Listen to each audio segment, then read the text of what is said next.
Good morning, everybody. Good morning. Sherilyn, thank you for that beautiful introduction. I really appreciate you guys. So as Sherilyn stated, my name is Kathy Melendez. I am the Southwest Region Navigator, and I work with the Children, Youth, and Families Department. And so, as stated before, I am housed in New Mexico. I love the state. I love what we do, and I'm happy to represent the hard work that was put into our individualized retention plans. So I'm going to go right into my PICO, my research project. And so it reads like this: if an individualized retention plan is developed and utilized involving placement team, training unit, data unit, policy unit, and resource parents, will children be able to gain placement stability and achieve permanency and increase retention of families? So I'm going to go ahead and cover our methodology first. The very first thing we did, and probably the most important part, is that we established a team. You know, we established a team. I think it was the most important because the heart of the work was there. There was a lot of discussions, and there was a bunch of key members that we used. And I will go over that in more detail later. We also conducted a literature review. We offered a survey to resource parents. And so just want to let you all know that resource parent is a term that my agency uses for foster parents. So keep that in mind as you continue to listen to my presentation. We then developed the framework for what the individualized retention plans are. And so we really took the literature, the survey, and our field experience to come up with this framework. The next step, which was challenging, and I did not expect this to be challenging, but we also pulled in our workforce development team and created a curriculum. The curriculum was developed in English and in Spanish, and it will be offered to resource parents and our staff members at the same time. And then the other piece is we came up with a implementation plan. And so a game plan to make sure that every single resource parent in New Mexico would have a individualized retention plan in place, which has been a lot of work, and it has taken a lot of organizing and being thoughtful. And so I will go into that later. So let's go right into the team. My goodness, when I say this was the most important part, I mean it. I first want to give a shout out to my supervisor and my mentor and partner, Anthony Beltran. He really helped me pull the right people into this work group. And so when we looked at the team, we wanted to make sure we had subject matter experts. Like I stated before, my supervisor has a wealth of knowledge and experience in placement and licensing of resource parents. We also look for representation of staff who worked across the state, because this effort was going to be statewide. So we wanted to make sure we had representation with New Mexico. We also look for different roles within the placement unit, which is the staff that focuses on supporting, licensing, and working with resource parents. So it was important that we selected people that were passionate about supporting and retaining our resource parents and also creating something better. So we made sure we also had other important team members that would help us implement something new.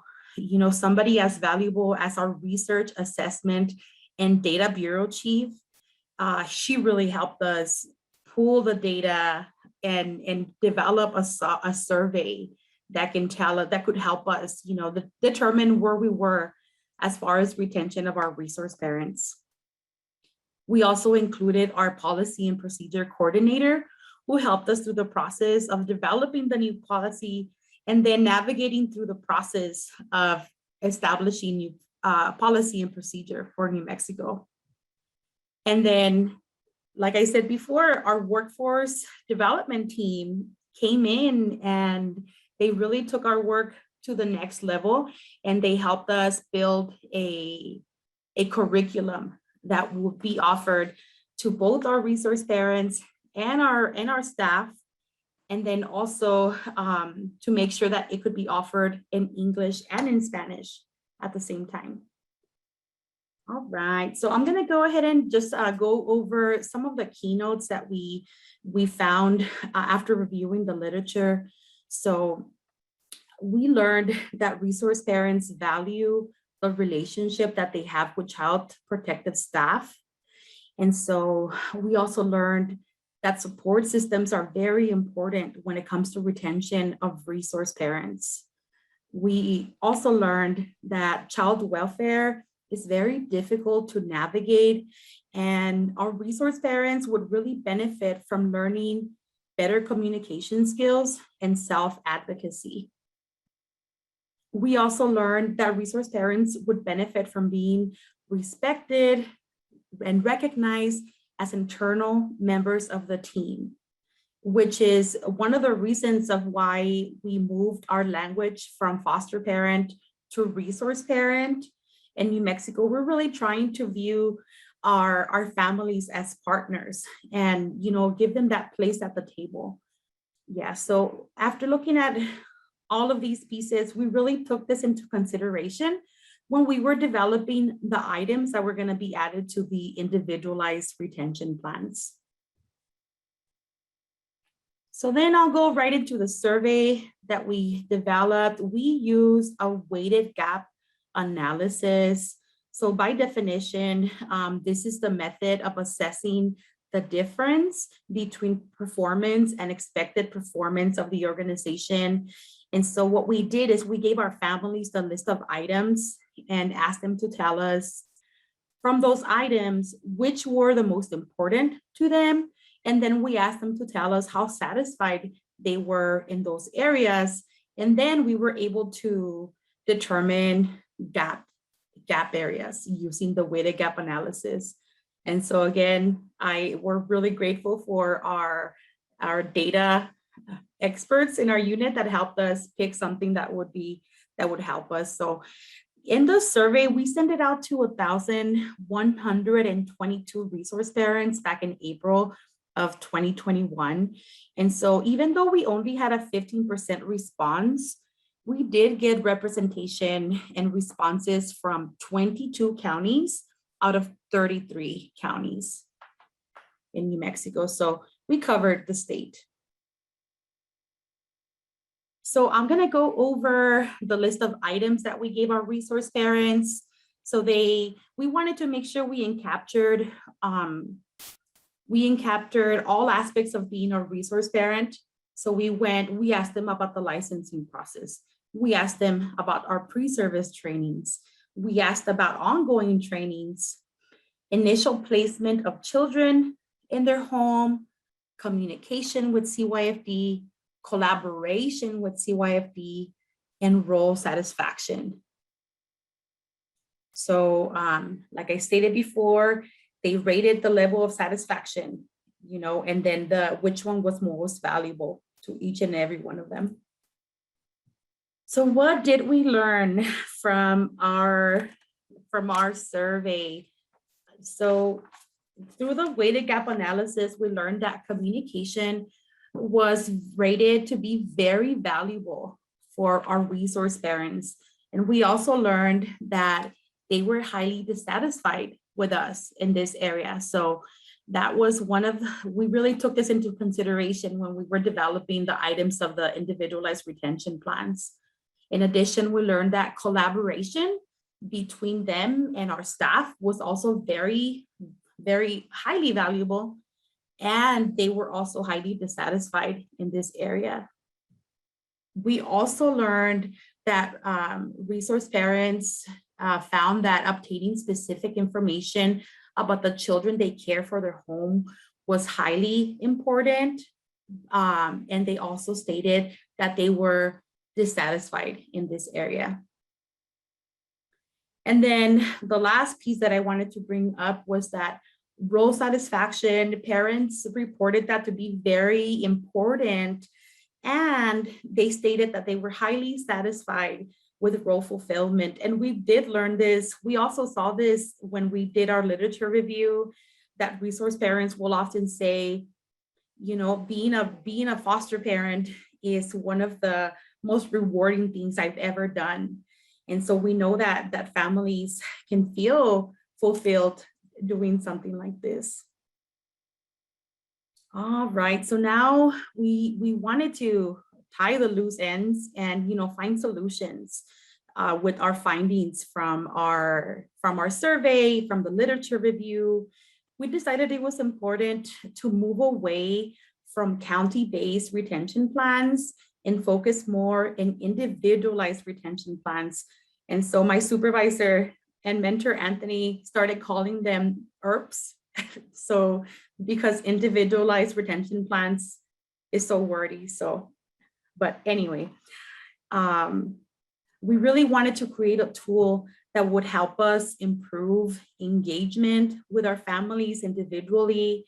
We wanted to create a tool that would help us be more client-centered, something that would help us build stronger working relationships between the family and their direct caseworkers. We wanted to improve communication and customer service in general. And so also we wanted to make sure we had a space to set clear expectations from our families and to create a space for collaborative conversations. We know that sometimes families, especially our newer ones, don't really know how to advocate for themselves, or maybe our workers might be too busy and they might miss, you know, having these conversations with our families, especially when it comes to retention needs. And we thought this might be helpful also with staff turnover. You know, if this family gets a brand new worker, they would have a tool that can help them engage and check in with the family and really look at what their retention needs are. So what is an individualized retention plan? It is a collaborative tool to be completed jointly by the staff and the resource family. It is designed to ensure the family's individualized needs and to make sure that we meet those needs. And so I'm going to briefly go over the areas that are covered in the IRP, and we'll go into more detail later. So we cover resiliency, we cover system navigation, access to resources, role fulfillment, support systems, cultural considerations, and method of communication. We also determined when the IRP should be reviewed and updated. We want them to be updated as needed, and that they are completed at least once a year. And so we have a list of times to consider reviewing the IRPs. So we wrote down monthly home visits, monthly supervision between the placement worker and their supervisor, annual reviews and licensing renewals. Whenever we're transferring the family from one caseworker to another, and then anytime that the family requests an update, you know, something big change within their home. So now I'm going to go into each part of the items of the individualized retention plans. So our first item is resiliency. So how can we help our families build resiliency? In this tool, we can have the family talk about how they have handled past trauma and how they might be able to handle new trauma. Does the family know what activities they find to be helpful during stressful situations? Is the family utilizing respite care? So we know that newly licensed families might not know what to expect or how they might feel after they are in the moment caring for children that have experienced trauma, feeling stressed, maybe triggered. And so we want to make sure that we try and prepare the family by having these conversations about resilience early on and throughout the case. System navigation. So as we reviewed in the literature, we recognize that, child welfare is complicated, and we want to make sure our families are prepared to navigate our system, and families will need our staff's help to navigate it. We should help them understand who the team is. We should help them learn the roles of the workers that they're surrounded with, community partners, such as the child's caseworker, the CASA, the child's attorney, therapist, and more, right? Our families are gaining a whole new list of providers that will be visiting them.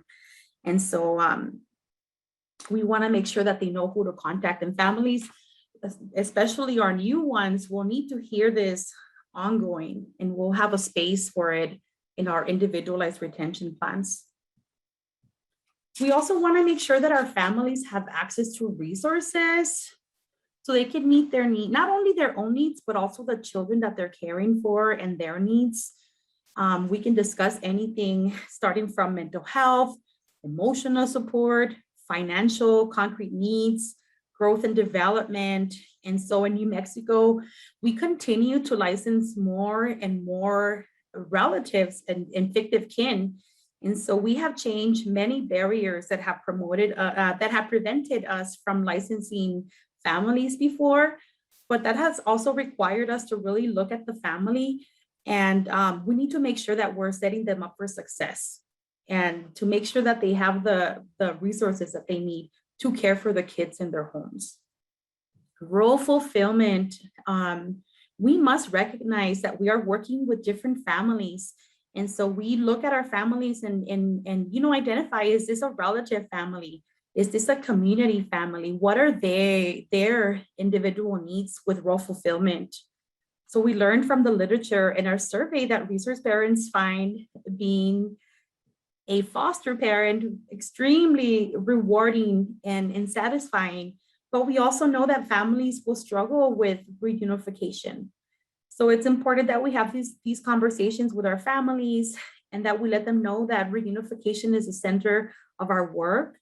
It is important that we discuss reunification and check in with the family and see how they are doing. We've conducted other surveys with families before and found that reunification is hard even for our relative families. And even though we might assume it's not, it is. So we always want to encourage our families to display empathy and encourage them to feel compassion towards the children and the children's family.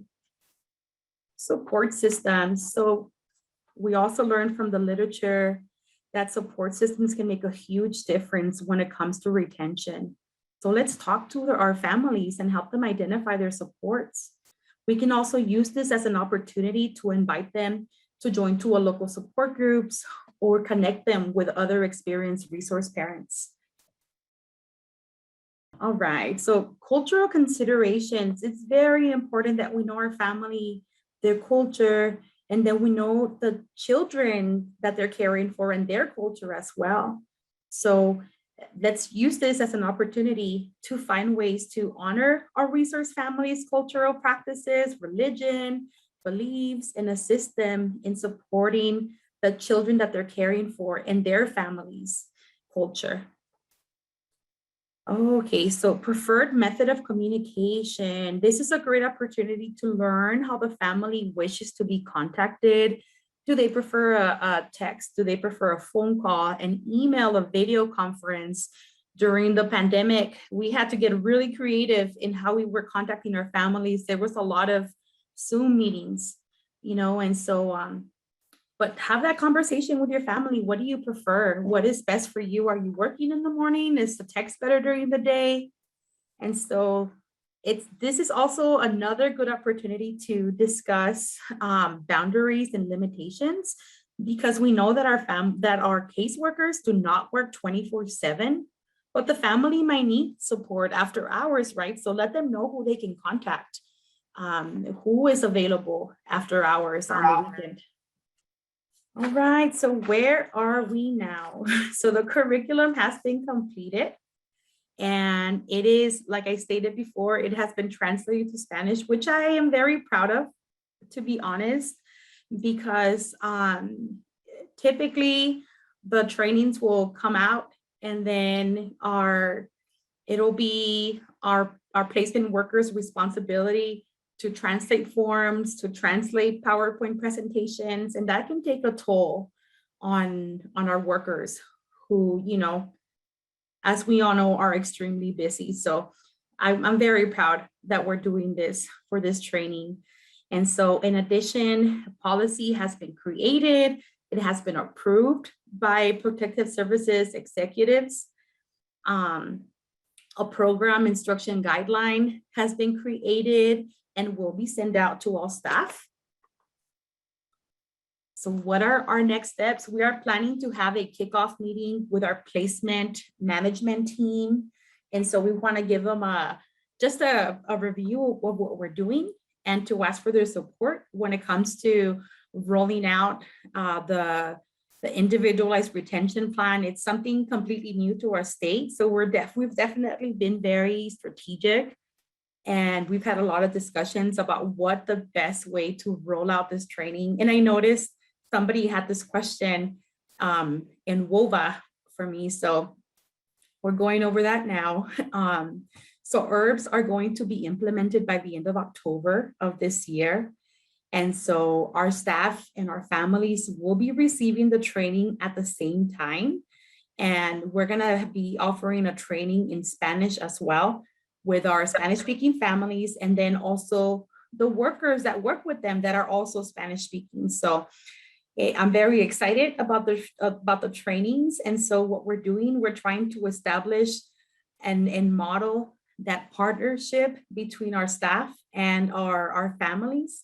And we're starting that engagement process and giving them the information all together.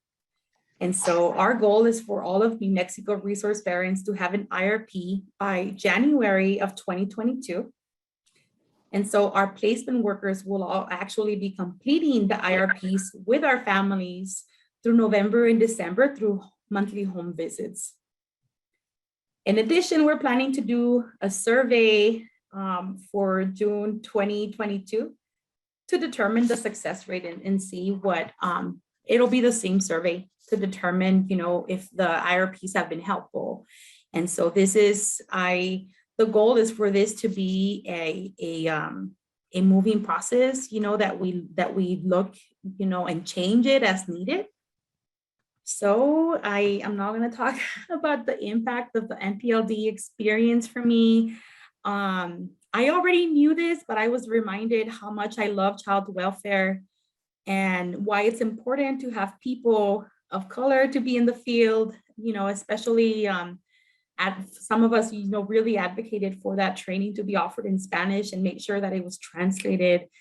Man, I had so many learning opportunities through this assignment, through the assignments in the class, through my fellows, the project itself, and I was challenged to be creative and to be more organized, to pull people together in our team and reuse everybody's strengths to create something new and better for our families.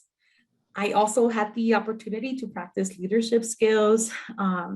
I was able to make several professional connections within my agency, thanks to my supervisor bringing people to the team. I learned a lot from my colleagues, and I learned that we all have different gifts and we all have different talents. And I feel like we really used everybody's expertise to build something new for our families. So I was also able to witness that change is possible in the child welfare system. Coming from being a caseworker, feeling like, man, what are we doing? We need to do, and just making it at times it feels like it's impossible to make a change, and so and I'll give my agency a lot of credit. We are moving towards a direction where we are really assessing what we're doing, and they are creating space for us to get together and assess and make changes if needed. And so I'm also so grateful to have the opportunity to be a part of this fellowship alongside with my mentor, my co-workers, my fellows, and of course, Sharon Lynn and Arlene. Thank you for the space. Thank you for slowing down the train so that we can assess and do something new to change. Change is good.